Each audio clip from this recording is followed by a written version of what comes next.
కాంగ్రెస్ జెండా మూసిన కార్యకర్తలకే పార్టీ టికెట్లు కేటాయిస్తుందని మాజీ ఎమ్మెల్సీ జీవన్ రెడ్డి అన్నారు. ఈ మేరకు జగిత్యాల జిల్లా కేంద్రంలోని కాంగ్రెస్ పార్టీ కార్యాలయంలో ఏర్పాటు చేసిన కార్యకర్తల సమావేశంలో పాల్గొని మాట్లాడారు. రాజ్యాంగానికి తూట్లు పొడిచి పార్టీలోకి వచ్చిన వాళ్లకు సీట్లు ఇవ్వరని అన్నారు.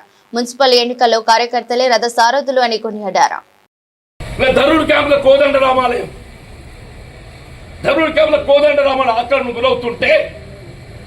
ఆనాడు ఎన్నికల్లో మనం ఆశ్చర్యపడ్డ పొందలేదు. ఆయన అనేది అవుతుందో ఒక పౌరుడిగా బాధ్యత భావించని చెప్పి అనుకున్నాడు. జై శ్రీరామ్ జై హనుమాన్ అని చెప్పి నినదించేది అవుతుందో జెండా పార్టీ కోదండ రామాలయాన్ని నిలబెట్టింది కాంగ్రెస్ పార్టీ.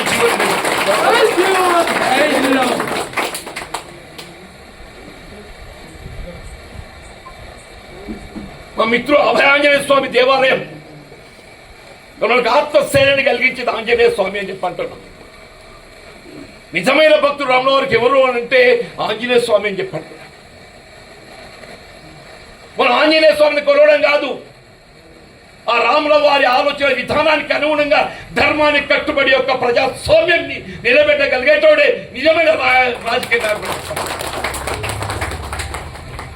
అంటే ఏంటి? రాజ్యాంగ నిబంధనలను గౌరవించు, రాజ్యాంగ నిబంధనలు గౌరవించు అంటాను నేను. జై బాపు, జై భీమ్, జై సంవిధాన్. ఇది రాహుల్ గాంధీ గారు మనకి ఇచ్చిన నినాదం అని చెప్పారు. పదవి అధికారం కాదు, అధికారం లాలూచి కొరగేది ఎత్తుందో ఎట్లా జేబు నింపుకోవాలని చెప్పి తాపత్రపడేటోళ్ళు జాగ్రత్త అని చెప్పి అంటారు. నాకు ఆశ్చర్యమే. వాడు ఎన్నడూ కాంగ్రెస్ పార్టీ జెండా పట్టనోడు, కాంగ్రెస్ పార్టీకి నా దగ్గరనే ఉన్నాయి. ఊరి నువ్వెవడురా?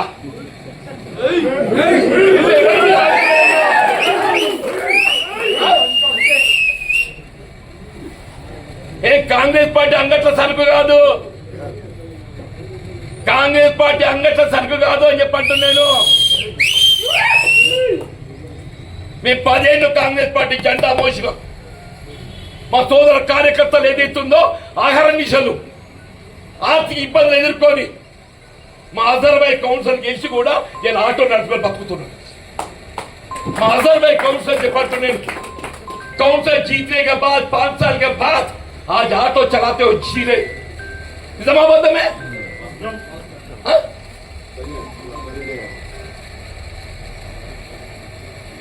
మా నక్క గోపాల్, నక్క గంగన్న, నక్క జీవన్, మాకేదైతుందో రాజకీయం అనేది ప్రజాసేవ, మా ప్రజా జీవితం అనేది ప్రజాసేవ అంటూ నేను వాళ్ళ ప్రజా ప్రాతినిధ్యం కోరుకుంటున్నాను మేము. కానీ ఏదైతుందో ప్రజాసేవ కొరకు కోరుకుంటున్నాను, నీ లెక్క జేబులు కొరకు కాదని చెప్పి అంటున్నాను.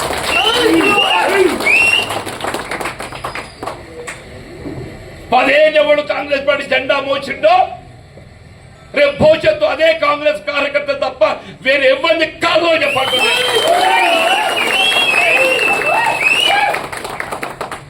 అరే ఆనాడు నిన్న కాక మొన్న 19లో ఎన్నికలు నిలబడాలంటే గెలుపు సాధ్యం కాదు. అధికారం, ప్రభుత్వ ఒత్తిళ్లు అయినా కానీ ఏదైతుందో ఒక కాంగ్రెస్ పార్టీ కార్యకర్తగా విశ్వసనీయతకు మారుపేరుగా కాంగ్రెస్ పార్టీ జెండా భుజాన మోస్తే దాన్ని ఏదైతుందో కదలకుండా కాంగ్రెస్ పార్టీకి అండగా నిలబడ్డది మా కాంగ్రెస్.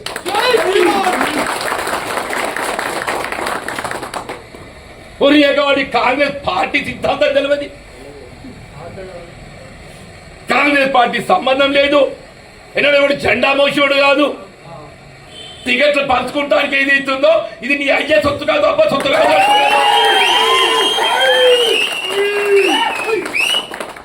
ఇది నీ అయ్యే సొత్తు కాదు, అబ్బా సొత్తు కాదు అంటూ నేను. ఇది మా కాంగ్రెస్ కార్యకర్త హక్కు అని చెప్పండి.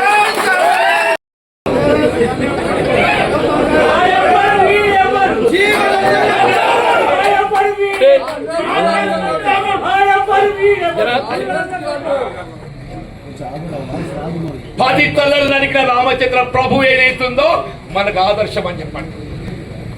10 తలలు పలిక శ్రీరామచంద్ర ప్రభువు మనకు ఆదర్శం అని చెప్పండి. నువ్వెంత ఒక తలక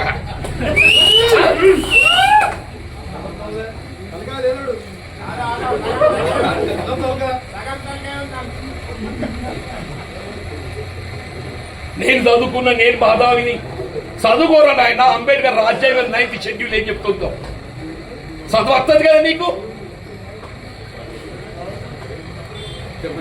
ఇలా శ్రీరామచంద్ర ప్రభు ధర్మం ఏదైతుందో ఇవాళ కలియుగం లోపల బాబాసాహెబ్ బిఆర్ అంబేద్కర్ గారి రాజ్యాంగం 9th షెడ్యూల్ చదువుకో అని చెప్పండి.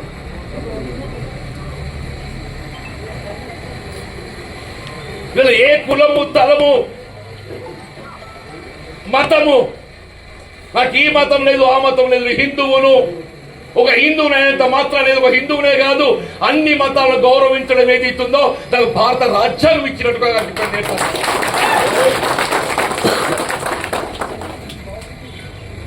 ఇలా ప్రజా జీవితం శాశ్వతం కాదు.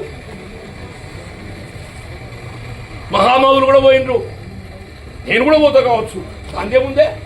ఇందిరాగాంధీ గారు పోయింది అంటుంది, కానీ ఏమన్నది నా చివరి రక్త బొట్టు వరకు ఈ దేశ ఐక్యత కూడా పాటుపడతాను.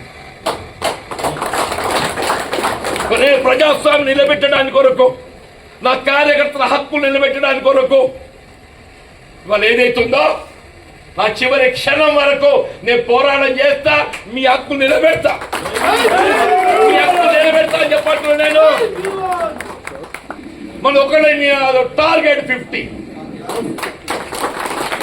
ఏంటి టార్గెట్ 50. మున్సిపాలిటీలో 50 స్థానాలు కైవసం చేసుకోవాలి.